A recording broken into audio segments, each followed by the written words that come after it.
No, honestly, that is nonsense. Nonsense. All nonsense. They say many garbage things. You don't know what you're going to get. Melodrama upon melodrama. This is a total, utter, shameful, disgraceful piece of nonsense. Because he was miles off it yesterday. You'll learn a lot more if you listen rather than talk all Plenty the of time. time, no problem. Hello, everybody, and welcome to No Nonsense. We have so much to talk about, Will. So many narratives being spun, so many tapestries being woven in the first 3 weeks. We have transfer deadline day. This was the year that football was going to be back, Will. So where do you start? One of the cornerstones of the Barclays era, the transfer deadline day. We had Liverpool versus Arsenal. Again, a narrative filled. What it lacked in quality, it made up for in potential narratives built around the game and after the game. We had Man United playing the mighty Burnley, local derby in a way, local area derby. We also kind of foreshadowed the Grimsby game in our previous episode during the week. We can talk about that as well. And Man City picking up where they left off from last year, bereft of ideas and kind of identity as a football team. So we'll get into all that. Yeah, I mean, look, the transfer deadline day, I didn't realize, Will, that it kind of all lined up so nicely this year. Like, today is transfer deadline day, September 1st. So, you know, summer's over in a way. It's after EP, after the Electric Picnic, which is kind of usually the end of the summer. It's also the end of the first 3 weeks, sometimes 4, but, you know, 3 or 4 weeks of the Premier League, which are kind of like a fever dream come the end of the season. It's like the teams that played the first 3 weeks are so different in terms of form and personnel from the first 3 weeks. It's like, what even was that opening kind of, it feels like a challenge games, but there is points, valuable points at stake. And yeah, here we go now. It's also the time where people give up on fantasy football. You know, that first 2 weeks, the first international break, they didn't know who Ekitike was. They they look at their team and they have Maddison as captain, and you know he's gone for the whole season, and they just give up. So it's really the kind of the natural breaking point to kind of review everything that's happened over the last 3 weeks.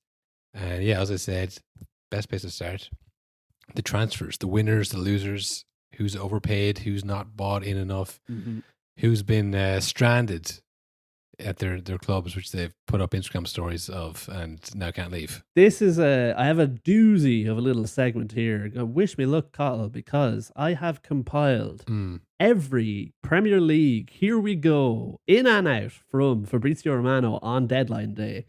We make fun of him for like, what did you do for the rest of the year outside the transfer window?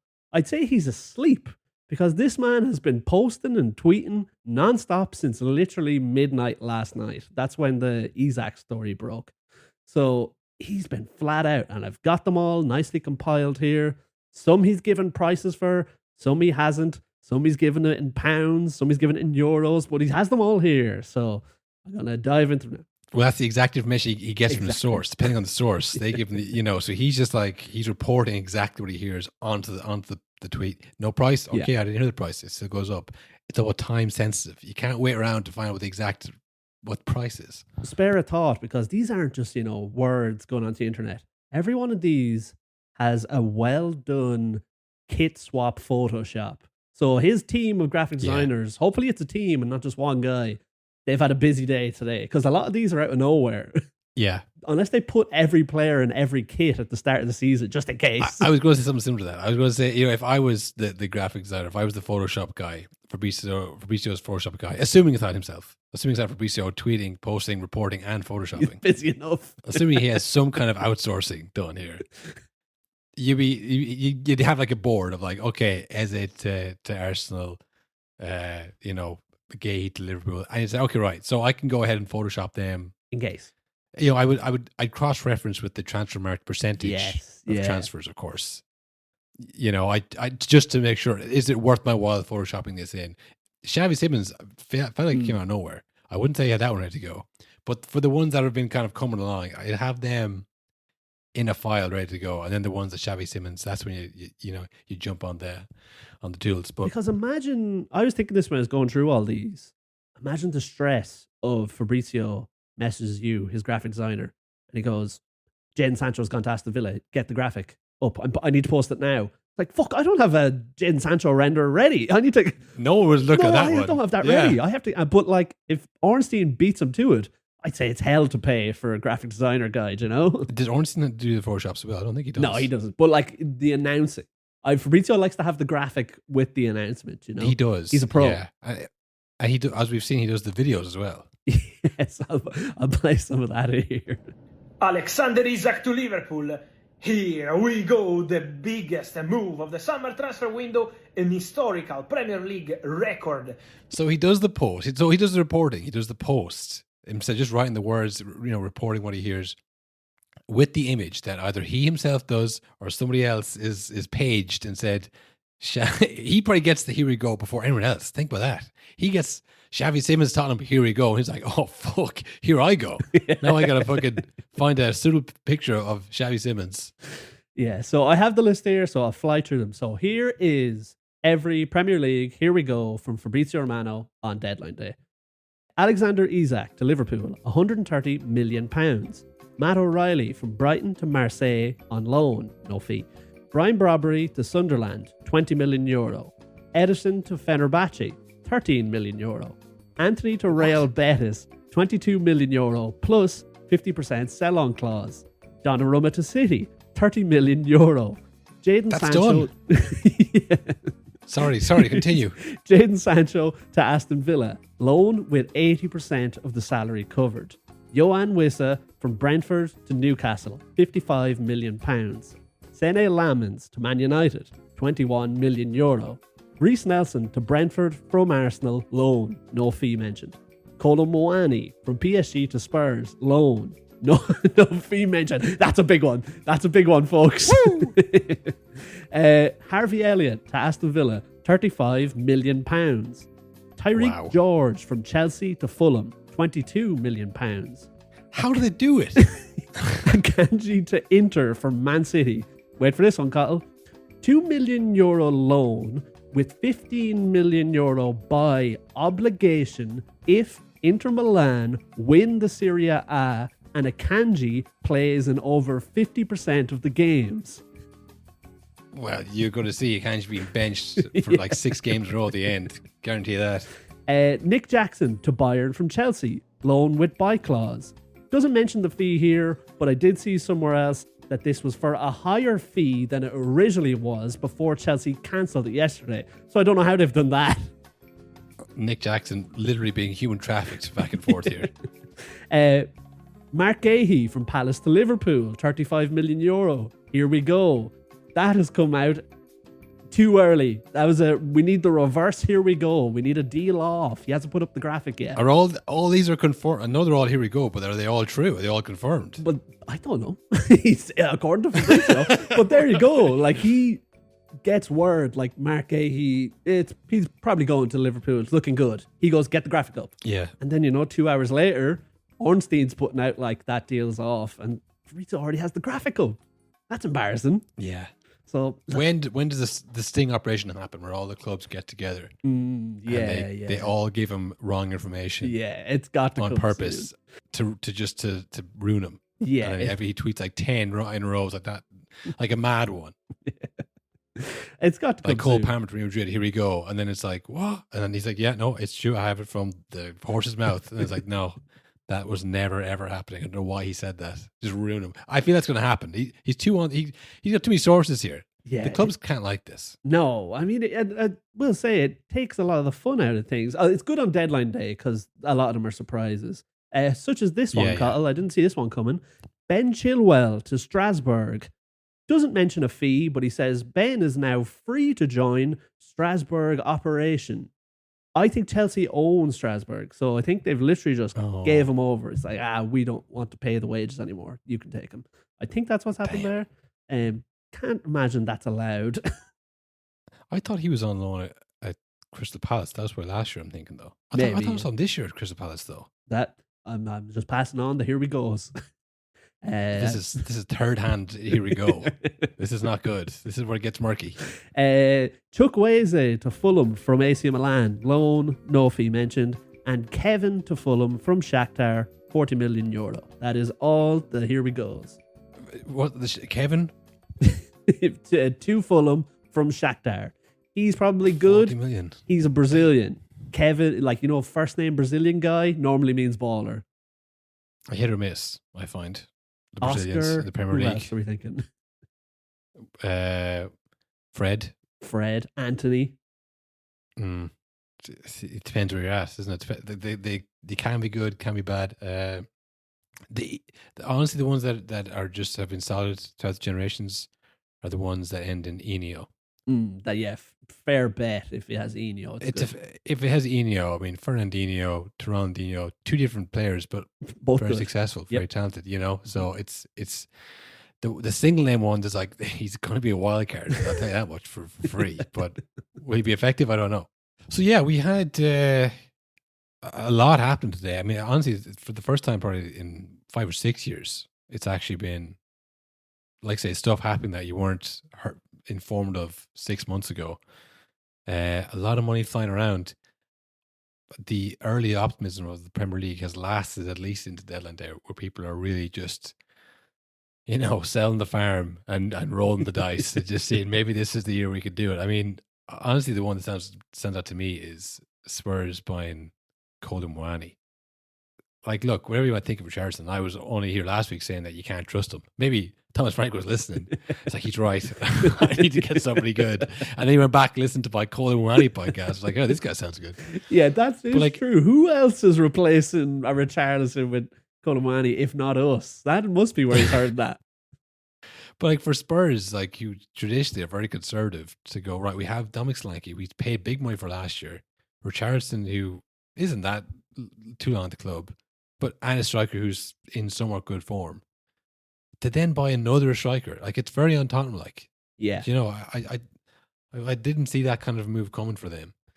Even the likes of Fulham buying someone called Kevin for 40 million from Shakhtar. Like this is prime Barkley. I hate to say it, but this is prime Barkley's kind of stuff. Crazy money flying around for players you've never heard of. Yeah. Who and wherever before you didn't have as much access, but like you feel like you know everybody now. You feel like there's nobody that you kind of don't hear about. But I mean, yeah, this is it's exciting stuff. It's exciting stuff, but it's an interesting new territory as well, where it feels like there's a lot of money flying between the Premier League now. It used to be like, you don't want to give like you want that, yeah. Like you don't want to improve someone else, but like Liverpool just given Newcastle 130 million quid for Isak. Yes, they want Isak. They've also given Newcastle 130 million quid to go spend on people. Like, that's mad to me. It used to be you just wouldn't deal with each other. Or Chelsea buying Garnacho for 40 million. Like, that doesn't make sense for anyone to me. Yeah. But even the Newcastle then getting Wizza off Brentford. Yeah. Now, I know both those deals, Newcastle and Brentford, like, we'd really rather sell it to anyone but you. Because for the because of what you've done. Yeah. Because of we're in the same league and PSR and this might relegate us, both of them were saying that. But before, it's like they would have held out. I felt like would have gone, no, like it's not happening. And I think I was watching match today there on Saturday. I think Keith Andrews was fairly confident. He was like, look, I've talked to the club. Position hasn't changed. Which is going to be a Brentford player come Tuesday. And then, because he's thinking deadline day. What year is this? 2014? Come on. Like, I'm not going to sell him on deadline day without telling me. But that seems to be what's happened. Yeah. I mean, the real lesson is here is cause a fuss. Put up a story on Instagram and you'll get your move. Get that white text on black background, post up on Instagram, get out of that club. I mean, Whistle literally seemed like he copied and pasted Isak's one. It was the exact same thing. Yeah, it was the exact same move and it's both worked. I mean, should we do like a kind of a who's won the transfer? I mean, there's so much to kind of even look at that. Transfer market hasn't probably even updated fully yet because it's only 8:00ish now. The thing closed an hour ago. I know a lot of these things kind of, even after the window's done, if the paperwork is gone through, they have their own kind of internal admin to do, and then it comes out maybe tomorrow morning or stuff or whatever, or maybe late tonight. But I mean, just from what I remember, what I've heard, I think Liverpool are the big winners and the big spenders. it really was a perfect opportunity for them to spend so much money because they hadn't spent in the last 2 summers really. So it's over, what is it, 3 years that they do the PSR? It's something like that, yeah.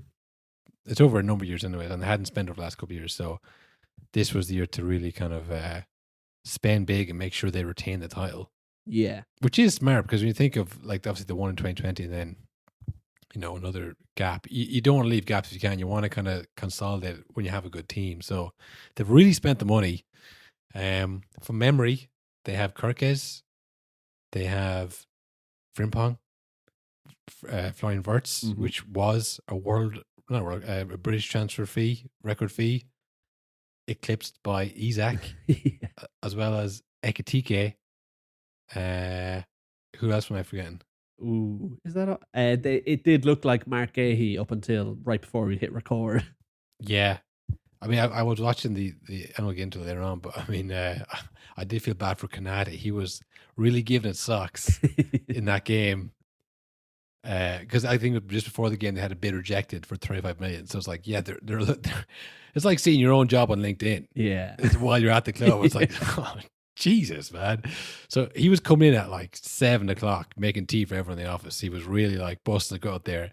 And he did a really good job on it. And then he hit his hamstring like right at the end of the game. It was like, oh no, now they're definitely going to buy him. Now it's, yeah, you've only he's getting made their mind off. up for them. He's saying, no, Yeah. bring me back, I'll play. Yeah.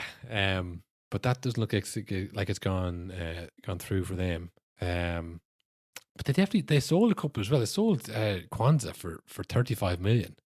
Which, you know, simultaneously got Ten Hag sacked. I mean, it's unbelievable business by Liverpool this Darwin Núñez this window came in, they paid big money, he was fine, and then they got rid of him for like pretty much the same money, maybe minus like 10 million, but I don't know how they do it.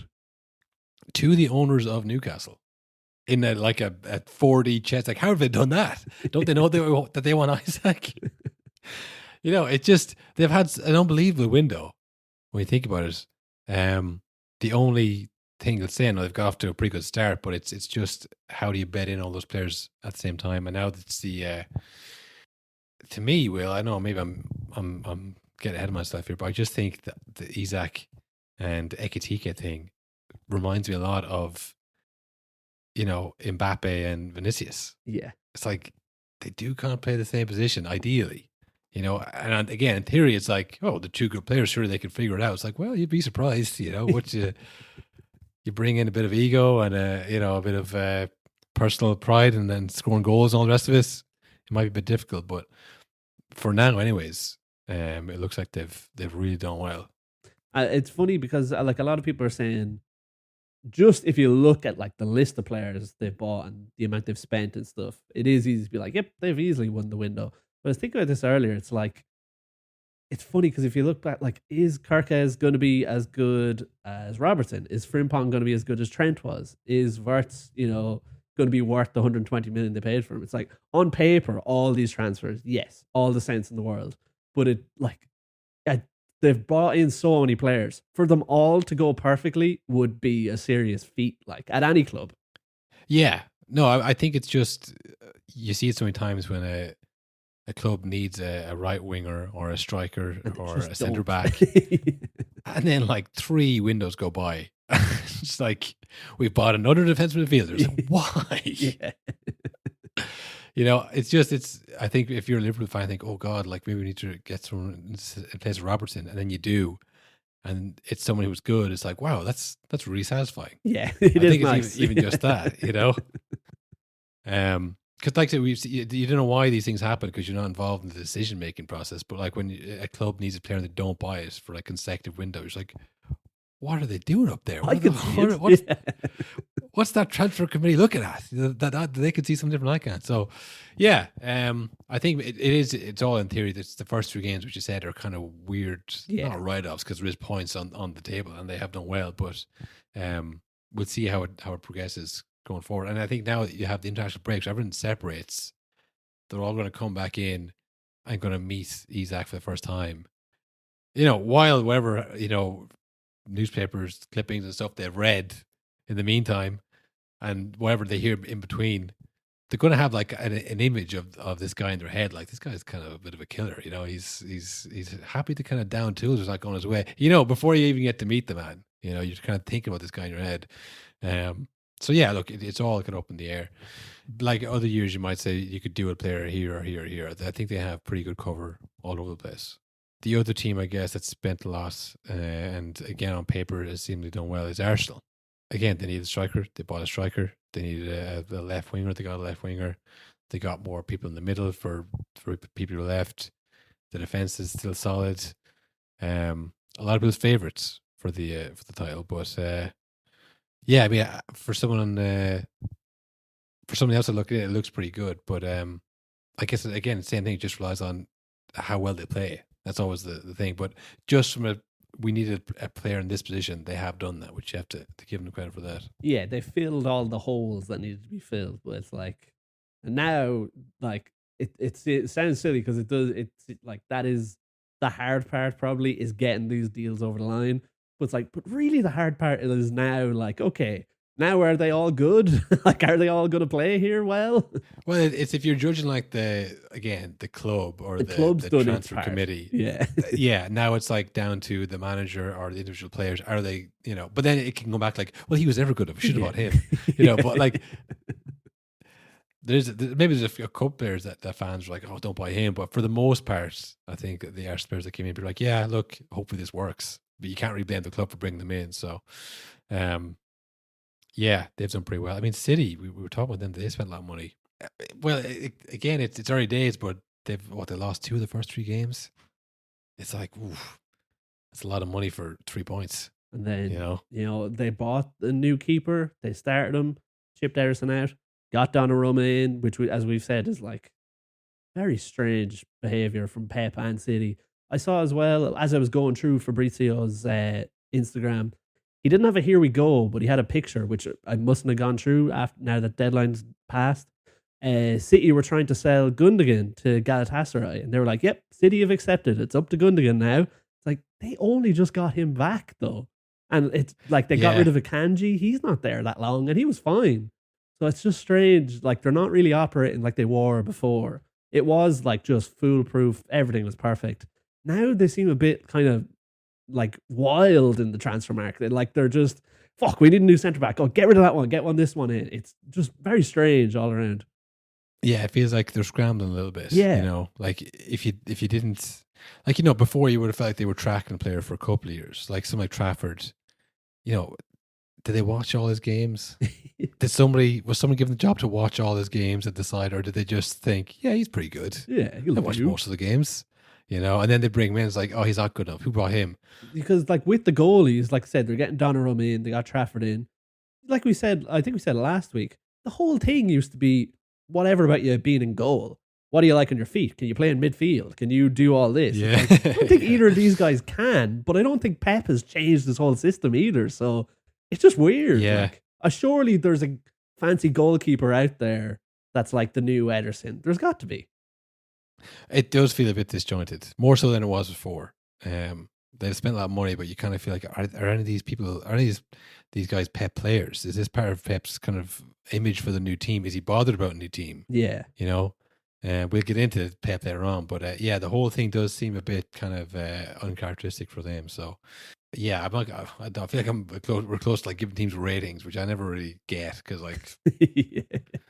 you know, but who I really want to talk about is Spurs, to be honest, because I think, you know, it was also one of my absolutes, not my absolutes, I don't think, but I was like pretty high on Spurs. Like, they're going to do well this year. And you were not so convinced. Maybe a little bitter from the Europa League final. I don't want to say that. Probably.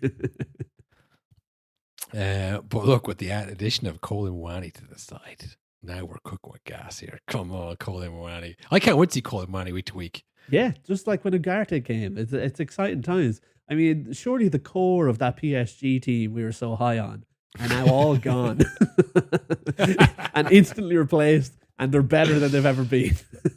They're the best team in the world, you know. They're the Champions League champions. Marco Asensio has gone to Turkey as well, I believe. I saw him linked to Aston Villa. I think Aston Villa wants him back, but we were talking about I think it's not to Galatasaray or Fenerbahce or one of them. Yeah, the dread move to Turkey. Not many come back. He was good too in the last 6 months when he was on loan at Aston Villa. I'm surprised they didn't keep him on. Maybe his wages were too low. They wanted higher. Yeah, I think he's 29. So I mean, you moved to Turkey at 29. It's not good. You know, you're not coming back from that. But he has the ability to play in the Premier League. So that's a strange one. I don't know. I will say, I think there's more money in Turkey now. It feels like players are happy to go there a bit earlier. And it's always like 70 million, 80 million. Like you see that a bit more often. So I do think they probably have more money than they did in the past. I am probably being a bit disrespectful, Will, but that's something new. You know, I don't know a lot. So it's literal ignorance that I'm doing right now. I'm doing ignorance. But I did see when I was looking up transfers, I saw Osimhen went from Napoli to Galatasaray for 75 million. And I was like, what the fuck? Yeah, how much? No way they could pay that. They have a huge packed out stadium every week playing the Champions League. How the fuck are they paying that kind of money? So okay, maybe I'm wrong, but I just feel like, you know, I'm thinking top 5 leagues here. Yeah, you know, if you're not going to top 5 league, it's like it's either you're not good enough anymore, or it's for money. And I know he's good enough because I saw him last year. He was good, so maybe it's for money. Who else? Who had a bad transfer? There's not many people who've. Well, one club I will say they probably did. I actually think this club won the transfer market because they did something none else do. I think Chelsea did because I saw today Chelsea made €300 million profit this summer, which is the highest ever from a club. And they'll probably finish in top 4. Yeah. It doesn't feel like anyone they've lost is going to make a dent in the squad. It's just the money they're selling these players for is unbelievable. I think they sold in Cuckoo for like, what, 60 million, 70 million? Or in around that? I think Nicholas Jackson's new deal to Bayern Munich, which they called off on a whim and then actually went, take him. I'm nearly sure that is like a £60 million obligation fee at the end of the season. Like, this is the kind of thing that happens. You buy a player in for 67. Like, an example is Anthony.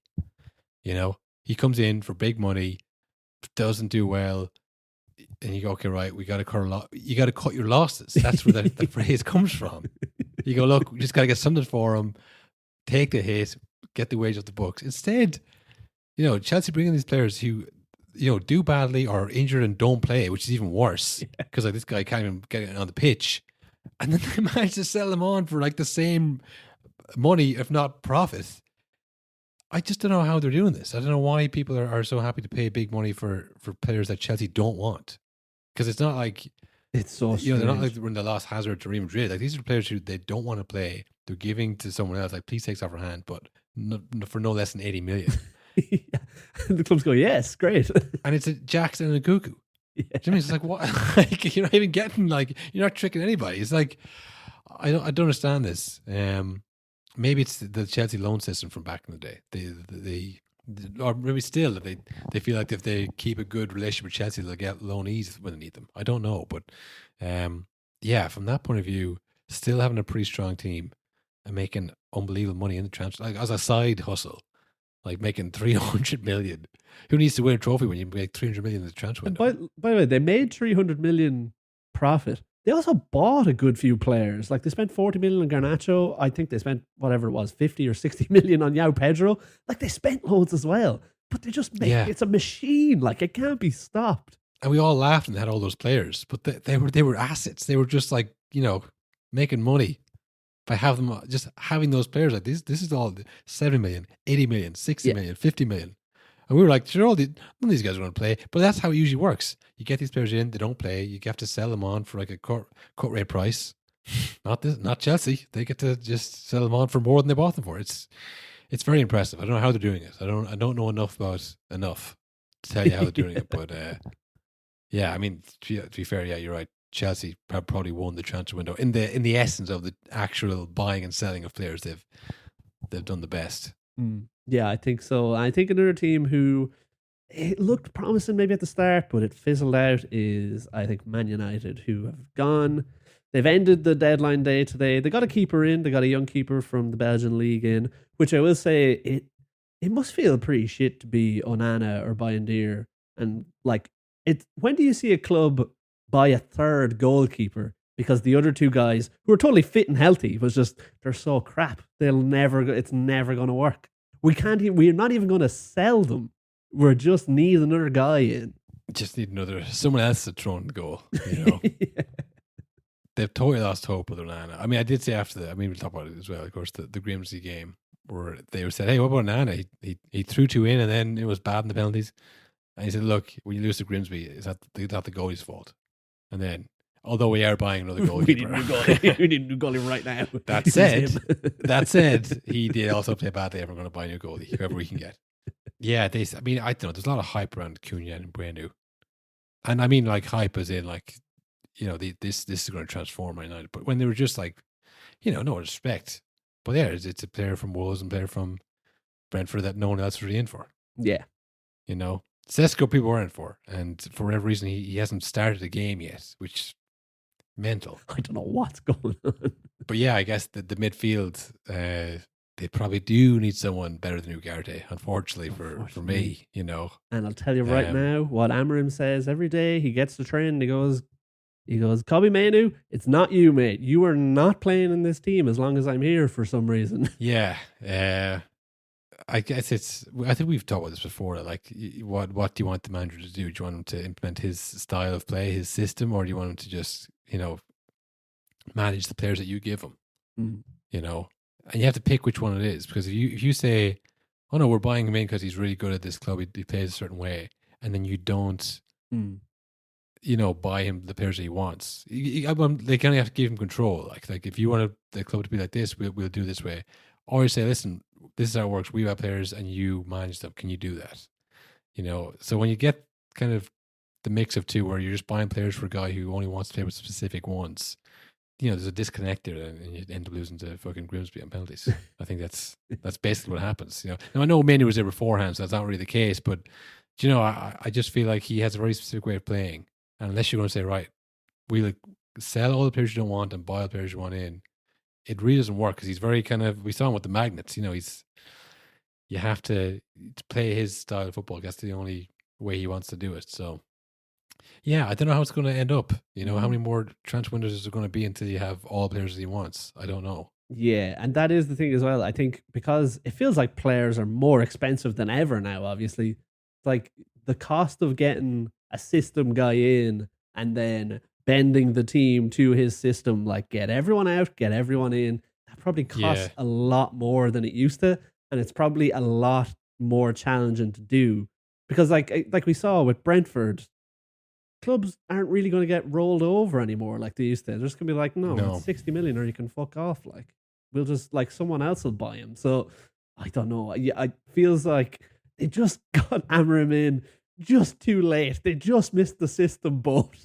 10 years too late for the system football. I mean, same as Arteta, you know. Like, we'll talk about all these things, but yeah, I think that is, they did all right, but it's more the fact that they're Man United that we heard about it so much. Really, exactly. I don't think the players they got in were that amazing. And again, it's early days. We'll see. Maybe they'll turn around. But yeah, I mean, don't forget, Cunha was the example people were using as a weak league. You know, this guy plays for Brazil, which I still don't get. I still don't understand what the reference was. What the problem was is that there was worse Brazilian players in the league also.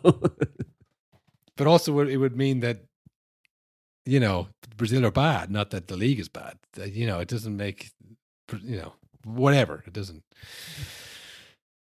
I don't want to think about that tweet anymore. You know, I bet they delete that tweet. I bet they have, you know, because they probably heard it didn't make any sense. They heard the Nonsense podcast was talking about it. Like, lads, they're Thomas Frank told them. Why are you talking rubbish? So yeah, transfer window slam shut.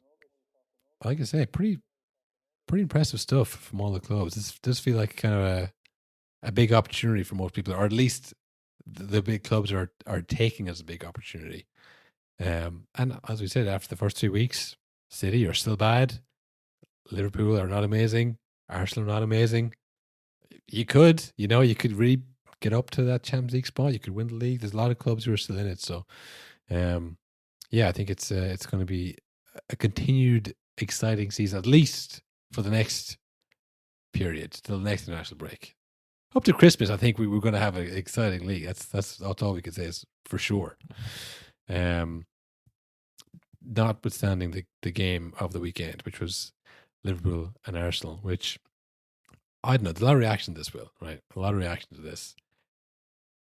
for what I've seen, a lot of people angry that it wasn't a good game, and they blame Arsenal for that. They thought this was going to be a good game. It's always and Arsenal's fault, yeah. It's Arsenal's fault for that. Now, look, I will say that Arsenal didn't play exciting stuff. They rarely do. You know, like when they beat, who was it, Leeds. It's like that's not really exciting stuff either. It's just one team that's way better than the other. You know, and they're bigger and stronger, faster, and whatever. They don't play a particularly exciting brand of football, we'll say. But when I saw that Slabs was playing right back, and that Martinelli was playing and he was on the bench, I was like, all right, like what are we waiting for here? You know. So I don't love the kind of Arsenal are born all the rest of it, but I mean, I do think this was an opportunity to. And again, the first few games, it doesn't matter. Like we've seen City lose, like what was it, 11 games last year, and they still finished fourth. Something crazy. It's like, how are they going to get back from this? And then they came back. It doesn't matter at the start, but it's more the fact that there's an opportunity there to take, and you're like, I'm going to go the conservative way. I'd rather not until lose go down. to the team that will probably win the league. It's like, you really have to beat them though if you want to win this. Yeah. Well, I mean, we could get into that too, because this is what Gary Neville was saying. Because he loves doing this. When the game's over, he goes, right, time to write the narrative of this game. Yeah. So I was on X today, and I was like, Gary Neville is trending. I was like, oh, here we go. What's this about? Has it happened? Is he cancelled?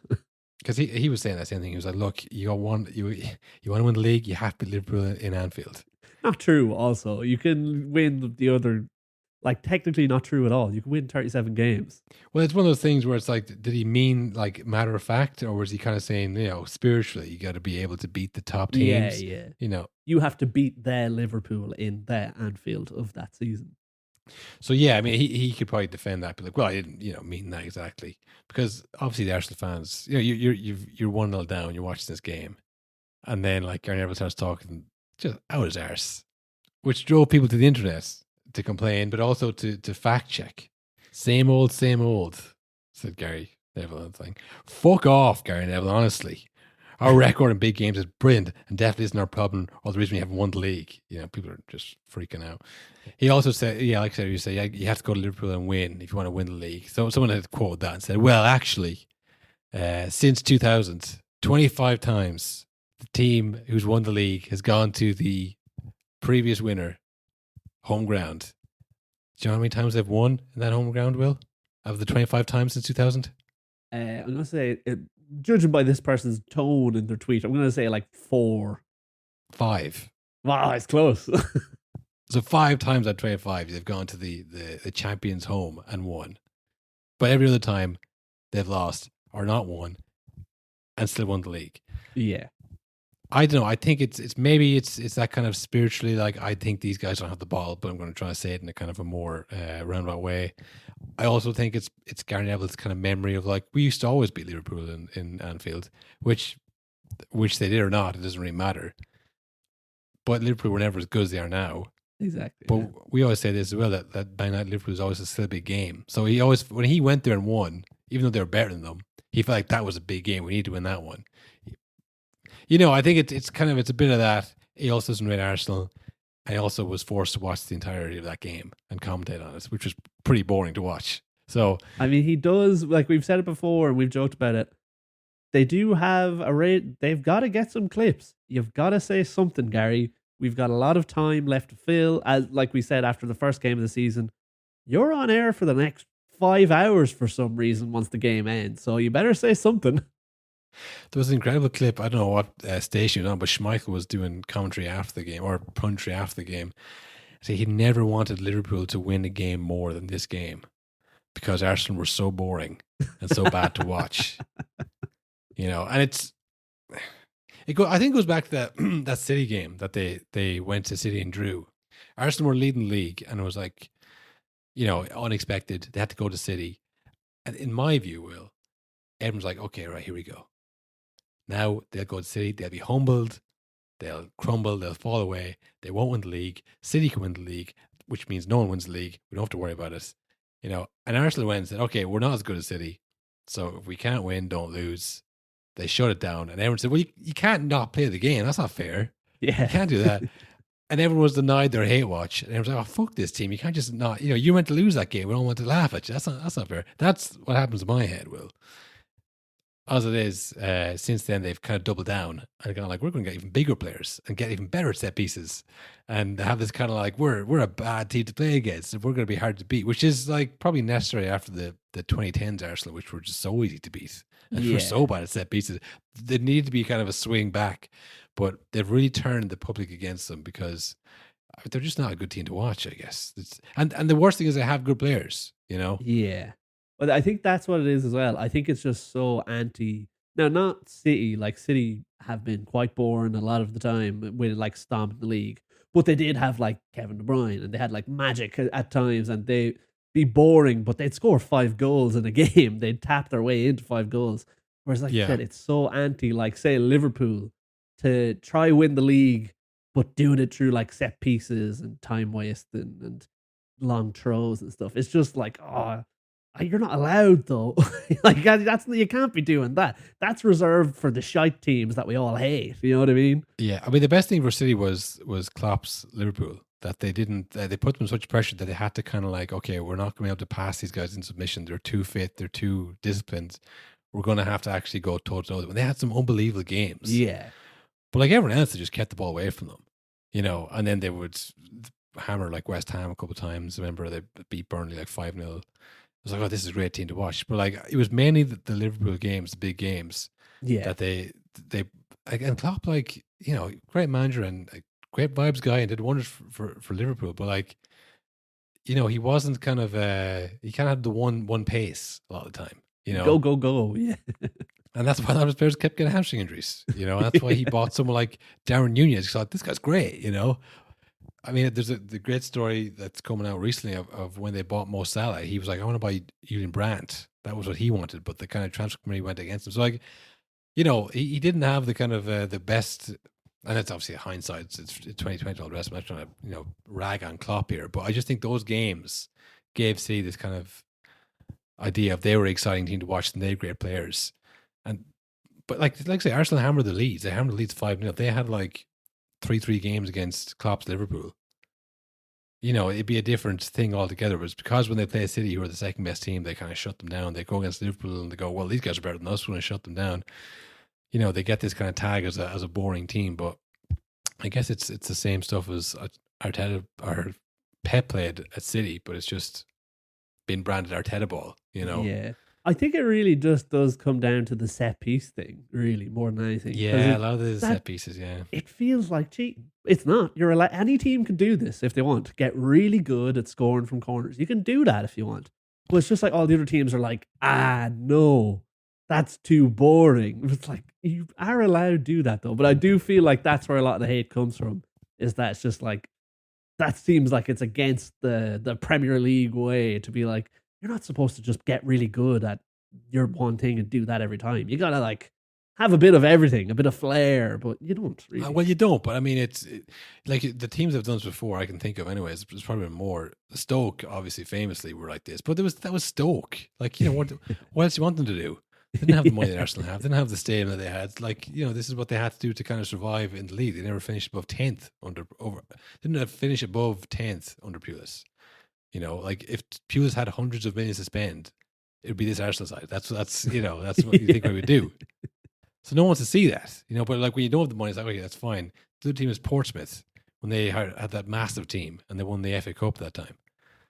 But like it's smaller teams that don't have the same budget, don't have the fan base, don't have all the rest of it. It's like, yeah, well, of course. What else want them to do? They're just trying to like survive in it. When you have, the money that Arsenal have, and like I was kind of against it, but like after this game, seeing Eze on the bench, like he's not someone who's come from a different league and who's like 21. Like he's 27. He's ready.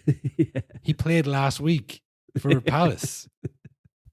Like, start him. Like, maybe he hasn't learned the system enough in the week he's been there. But like, play like Jesus. Like Martinelli, like I was saying, Canada played out with skin to try and like, fend off the imminent arrival of Gay. Martinelli was on there was on Szoboszlai as a makeshift right back. Yeah, and got fucking the clamps put on him. He couldn't get by him. couldn't get by him. And like as he comes on in like the 70th minutes, first thing is flick the ball around and it goes straight by his slabs. Like, oh, why wasn't he playing from the start? Jesus. You know, it's just like we've said in the first 2 weeks, Liverpool conceded how many goals in the first two games? Like 4 or 5 goals. You can get at them fairly. Now, they might counter you, they might score, you know what I mean? But you can score against them. So, like, why not go at them for most of the game? And then, if that doesn't work, then go, okay, time to put the clamps on everyone, no more fun allowed. Like, that seems to make more sense. Yeah, they had a full squad out and you're missing players and you're going to Anfield. Then yeah, okay, that's when you be conservative. Like, I'm not saying that it's a bad thing that they have this ability to be kind of defensive and tight, but it's like it's just the inability to adapt to a situation. Like, they're missing players, they're bad defensively. You have one of the, like, on the other side, Madueke, who was replacing for Saka, was probably their best attacking player. It's like at half time, you see, okay, he's doing well on that side. Martinelli's not doing well. Why not bring on Eze at half time? Yeah. Like, because what you want is to disrupt what they have. They're already scrambling. They have a midfielder at right back. You need to put them under pressure. Okay, we need to change that. Get them on the back foot. Instead, like, Slabside was like spraying passes, like Trent at the end. You know, and then like the goal, I guess it was Curtis Jones came on. Thing though, the goals. The goal was great, but like it was because Curtis Jones came on and he kind of made a run. He opened up his body. They were then attacking. That was their period of dominance where they were attacking Arsenal because Arsenal had the ball. They had chances, but they're like, oh, maybe. Like, Madueke won like 4 corners off Kirkes. You know, like, I don't know what was no one else looking for the ball or whatever, but like, that seemed to be the kind of main approach. He was like, bring the ball down the wing. Hit it off his shin. Best thing to do is get a corner. I don't know. It's hard to kind of defend that performance from Arsenal. Yeah, and another thing I will say that's not too worrying, but one thing we actually forgot to mention it last week, and Gyökeres scored 2 goals against Leeds. He did the hair flick celebration because in the game before there was a lot of people on social media saying, "Oh, he had more hair flicks than touches and stuff," and he had a stinker of a game here against Liverpool, and obviously you've fired back at the internet. Guess what? They're going to fire back at you again now. You've invited it on. You shouldn't have said anything. Well, yeah, I guess you back yourself to score every week from then on, you know. Yeah, exactly, yeah. Oh, no hair flick celebration this week. It's so easy, you know, it writes itself. And actually, I wanted to say this. I meant to say this earlier. Did you see, Cottle, probably one of the most interesting celebrations in the history of the Premier League? Speaking of deadline day, Paqueta was linked with a move to Aston Villa from West Ham. He didn't go through in the end, but the player announced he wasn't moving himself with a very elaborate celebration. So he scores, he picks the phone up, he puts the phone to his ear, he listens, he makes a face, he hangs up the phone, he shakes his finger, and then he kisses the badge. What could it mean? You think they're going to use that in court? When they accuse Aston Villa of tapping up the player at the club's permission. It's like, look, you can clearly see he was talking on the phone to somebody. Was that you? Because he knew if I score, I'm going to have to address this somehow. So he's thought it out in his head. Oh, I do email, not phone, and then hang up I have to listen first, then hang up. Yeah, no, I mean, it was a pretty, as concise as you could make celebration, telling a story. You know, he did a great job. I wonder did he practice this? I wonder did he workshop it with his girlfriend or his wife or whatever, like.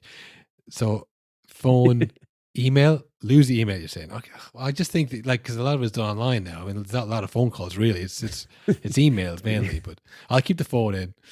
Yeah, no, it was great. I also saw Mateta. He did his patented kicking of the flag celebration. He got booked first. No more of that, Mateta. The general consensus from the fan when something like that happens is game's gone. You can't even break the corner flag in half anymore. You can't even break the corner flag anymore. Yeah. Do we have then? We had, the Man United stuff. Well, there's always Man United stuff. I can just say the Man United stuff, and you're not really sure. Everyone knows what we're talking about. Because on the last episode, we were recording it during the Grimsby game, which was the first round of the FA Cup of the Carabao Cup. We were like, yeah, I mean, look, they're not going well, but this is a formality. This is not, you know, we don't need to wait till tomorrow to record the episode. And we did some breaking news in the past, and at the time said they're 2-0 down. And I was like, well, Jesus, 2-0 down. That's awful. I didn't think it could get worse, Will. It would have been better if they just lost 2-0 and let that be the end of it. But the fact that they came back and then went to penalties and then, like, was it Villarreal was the same one, the 11-12? The Europa League final where David De Gea missed 12 penalties, then missed his own. Onana actually an improvement in this game as he scored his penalty, I will say. But he was at fault for at least one of the goals in the game. One of the goals in the game. The second one, he didn't look great. And I will say, I mean, a lot of pictures, probably the most memed game I've ever seen. I mean, all of the screenshots of Grimsby players about to take their penalty, their foot touching the ball, and Onana is already on the floor at the other end of the goal. He's overthinking everything. Everyone can see it. Yeah, I mean, look, I don't know. I was thinking about this a lot. That I felt there was almost like an anger from opposing fans at how bad Man United were. This was new territory. Yeah, it felt like the whole world was nearly disgust more than like disgust almost. Yeah, yeah. People were like, "What the hell is sorted out?" Like, I honestly think, well, it was disgust at themselves because they had been hoodwinked a little bit. Because at the start of the season, when the Bueno stuff and the Cunha stuff and the Sesko stuff, people were kind of like, "Oh my god!" Like everyone's saying this makes sense. Gary Neville's saying they're going to finish fourth, and not just Gary Neville, all the other respected journalists. But I have a theory on this, Will. Right? If you have become a journalist, in between the years of 1992 to 2013, you were probably a football fan some stage. And if you were a football fan, you probably support a team. And if you support a team, you probably support Man United. Yeah. So you see when Gary Neville talks, it's like, well, he's a Man United fan. It's like, they're all Man United fans. All these guys who are saying, Man United are back, by the way, in my humble opinion as a journalist with no bias to any club. I know some of them actually report solely on Man United games, but there's a lot of them who do kind of think of Man United consciously or subconsciously as like, they're back though. They are a big club. This is good for them. They'll be back.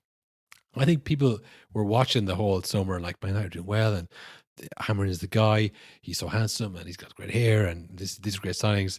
And then when they saw them lose to Grimsby, like, they're worse than ever.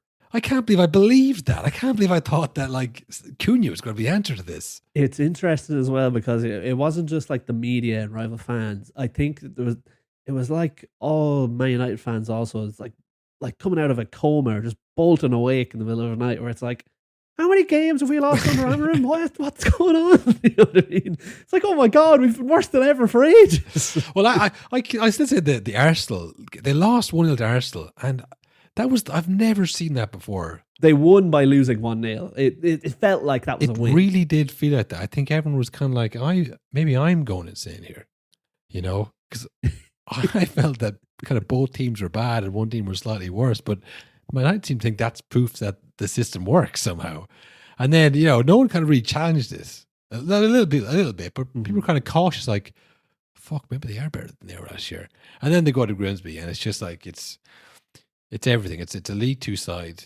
It's like a forgotten fishing town, in a forgotten corner of England. A team that shouldn't have no business being a Premier League team. And it's just like, oh my God. And everyone's like awoken from the coma, like, oh yeah, these are useless. These are absolutely the worst team going. And I mean, it was not good. Not a good night for Amarim. I think a lot of people, I mean, obviously the tactics board is just, unfortunately, one of the most hilariously pathetic sites. And I feel bad for Amarim because like he's literally doing his job. And I will say, they scored 2 goals right after that shot of him with the tactics board. So whatever he was doing on the board worked. But it's just like, that is such a pathetic sight of like this huge billion fucking pound industry club going up against a little town club. Their super system manager moving the board in the rain, 2-0 down. It's just, but then I think even worse, and a lot of people commented this as well, was him refusing to watch any of the penalties, but not just like turning his back, hiding in the dugout. It's like, oh my God, you can't be hiding ever. Yeah. And then it carried on into the Burnley game. I do feel like it's reached a point, this has happened with a few Man United managers now, where it just all becomes too much, and you can genuinely see it. That's like, this man's mental health might be suffering here, because he was like a crazy man during the Burnley game. He was like, when Bruno got the penalty at the end, as he's waiting to take the penalty, Ruben Amorim is sitting in the dugout with his feet up, banging his head on the chair, looking to the sky, as if to say, like, he misses this, I'm ruined. Like, you got to be more confident than that. You can't be showing that. The Man United job has kind of become this where it's like, well, look, they're obviously a basket case. It wasn't your fault. But he's really changing that. You know, he's really making this about him. It's like, I'm going crazy here, not the club. Because he's so adamant. And I mean, his interview after the Grimsby game, where he was very much like, all the players have spoke, you know, something's got to change. It's not going to be 22 players. It's like, well, that means you, and you know that you're not thick. I thought he was gone. I thought the announcement was coming. I was like, oh God, he's walking away. He's done with this. It's funny though, because I saw the pre-match press conference then for Burnley, because I was like, time to watch this man quit, I assume, after the last one. He was very funny, because he immediately is like, look, I say a lot of stuff. Sometimes I love everything. Sometimes I hate everything. You're going to get a lot of that from me. So like, he just, never mind that. I was being crazy. Yeah, I'm a really reactionary guy. I really fly in different That's directions. what we want. Really not good under pressure. But that's me. That's all Ruben. Oh, well, look, how about this? How about we talk about Man City? Because that is actually a good news story for most people, you know. But it's tinged with like, oh, now someone who I don't like is going to win the league. You know, now people I know are going to be celebrating. It's looking like it's going to be Liverpool, you know, which a lot of Liverpool fans around. You know, we all know Liverpool fans, so it makes it real now. You know, now there's going to be a real winner. But for the moment, it is at the very least intriguing seeing Pep kind of lose his mind earlier than expected. Really, this year. I mean, 3 games in, they've lost 2 games. Okay, one to Tottenham, but another one to Brighton, and they were up. They're up 1-0 to Brighton. They lost. That's very honestly, like, we've talked about the transfers and how it's kind of a bit disjointed. I don't know. I mean, it's pretty mental. I mean, we should play the clip, I guess, of Pep. This is a familiar sight, but again, it's a bit early for it. That's the only thing that's weird about it. Yeah, after in 80 titles, I would change my plan. Yeah, I'm pretty sure. After win 4 Premier Leagues in a row, I'm going to change the way I believe the football my team's going to play. Never ever we change my beliefs in the way we're going to play. But if you regain up at the pitch, I want to attack quick. When the opponents make high pressing man to man and we break the first pressing, I want to attack quick. But after that, I love to pass the ball, 1,000 million boring passes. I love it. I love my teams have the ball and play. I love it. But there are moments that you have to attack quick, yeah. But we have done since the day one when we regain the ball and Leroy and Raheem ride like a machines, we attack so quick. That is. Because the way we are going to attack, I'm going to tell you a secret. Tell me the way that my opponent is going to defend me. And after I win the side, the way you are going to attack. He's still got it, though. He's still funny as ever. He's still box office. He is. I mean, look, he always said that. I mean, was it him or was it Mourinho said philosophy never changes? So, but like, it's the kind of it's a thing with these managers. Like, I'm never going to change anything I do, even if the game's passed me by. I'm never going to change. Yeah. But I mean, the way Amrin said there, you know, sometimes like I hate my players, sometimes I love my players. Pep is very of the same way. When they lose the game, he is kind of like, well, may as well just all kill ourselves, you know.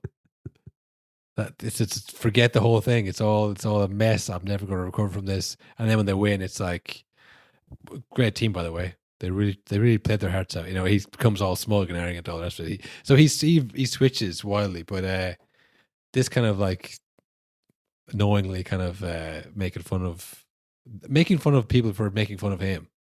Yeah. Oh, I love the boring passes. You know, like you don't know what you're even talking about, do you? You can't even see. I'm looking at ones and zeros here. You just see boring passes. You don't even see what's happening. But you know, they are not playing this again. All the tactical and statistical stuff aside, the eye test will say they're just not moving the ball in the same way. They just don't look as good. Yeah, they don't have what they used to have, and I mean, Sharky's injured now for the next 2 months, I think. So Jesus. And like, but thinking of that, in the past, Sharky gets injured day before deadline day. Go out and buy someone for fucking 70 million quid. Do you know what I mean? That's what they do in the past. Like, right, there's a problem. Let's fix the problem, and we'll be grand. But it's just like, Oscar Bob, maybe. You know what I mean? It's just it's don't say a bad word about Oscar Bob. No, Oscar Bob's going to come good. Emma's going to see it, okay? He's come back from a big injury. He's given time. Well, yeah, it's just, and like, it feels like that batch of transfers they did last year. Marmouche is good, but it feels like the rest of them, it's like they've never really kind of stuck. Do you know what I mean? Never took over from the lads who were there before. It's kind of like, they're still not quite as good as the batch before them. Do you know what I mean? It's very strange. Not many of them seem like what you would have called a Pep player before. You know, like even Marmouche is good, but he doesn't. He's kind of, you know, you'd see him more at Liverpool than you would at Tottenham or at City or Tottenham or something like that. You'd be like, you know, like Bernardo Silva is what I would think of as a quintessential Pep player. You know, now he always had likes of Mahrez and Sterling at different times as well. Sané, who he came in and moved on. So I guess there's always a room for that kind of player. But I mean, I guess it all starts with Haaland, who's like, that was this huge thing where it's like, oh, he's not going to fit the Pep style. He's just a goal scorer. He's not going to, you know, press. He's not going to work back. And they won the treble. And then since then, that was kind of the peak of it. And they've kind of been slowly, I mean, they won one more league on the way down. But like, you know, they were never quite as good as they were that treble year. And then last year obviously was a big drop off. And this year seems to be kind of the same. He's continued scoring goals. But I think even Cherky and Marmouche, some of them, you don't feel the kind of Pep DNA in the team. And I will say something which I think it's not really damning, because I think everyone knew this, that it's like, I feel like he's kind of, you know, he tried to shove Grealish into a square hole when he was around. Oh, yeah. But like the second Grealish is at Everton, just kind of, you just do whatever you want to do. He's fucking ripping it up again. You know what I mean? It's like, surely there's some room for a guy like that in your team. You know what I mean? It just feels like every decision City are making lately isn't a great one. Yeah, but you know what I mean? It doesn't feel like Pep is setting out the blueprint for the next 10 years either. No. It feels like he's kind of just managing the team a little bit. Until it stops. It feels, until he decides, I can't do it. Yeah. Which to me says uncertainty for himself or for the club or something, but he's not like, all right, what's the plan for the next 5 years? How are we going to build this up? He's kind of like, look, do your thing. There's a vast scouting network and you know, youth products and stuff. Bring me in the players and I'll make it work, kind of thing. Which again is not very Pep like. He's much more kind of controlled than that. But maybe he is thinking of packing. I know he signed the contract for a long time, but I mean, come on, what's the contract in football? You know, like we said when a few weeks ago, Fabrizio Romano put up, it's over between Nick Jackson and Chelsea. He had 9 years left on his deal. Yeah. You know, all the core of that team really is starting to age out. You still have Haaland, of course, but do you know what I mean? It's a big project now to turn around, I think. And Rodri, I mean, you got to get the Rodri quotes. Yeah. We were all saying last year, well, Rodri's gone. That's the Ballon d'Or, for Christ's sake. You know, they don't have him. There's no team. Rodri was asked, you know, why aren't you doing anything, Rodri? Yeah. So Rodri was asked, what's the story? What's your ETA on being, you know, a good player again? And his response was, I'm not Messi. I'm not going to come back and just make the team win and win and win. This is a collective. When we won the past, I needed all my teammates. For sure, I need to recover my best level, and we have to look to all of ourselves. It's a collective. Hopefully, after the break, we can be much better. And then he went on to kind of throw the other players on the bus a little bit, which is not very kind of, you know. I do think that we had to control the game, and we were not at our best. We did not create our best match, but today we should win because we conceded 2 big mistakes and counterattacks. Some of the mistakes we are doing are kids' mistakes. You're not concentrating and paying attention. The reality is that we have to raise the level if we want to be competitive. We are not the level for a long, long time. So, listen, I'm not Messi. I can't do my own. Some of these guys are playing like kids out there.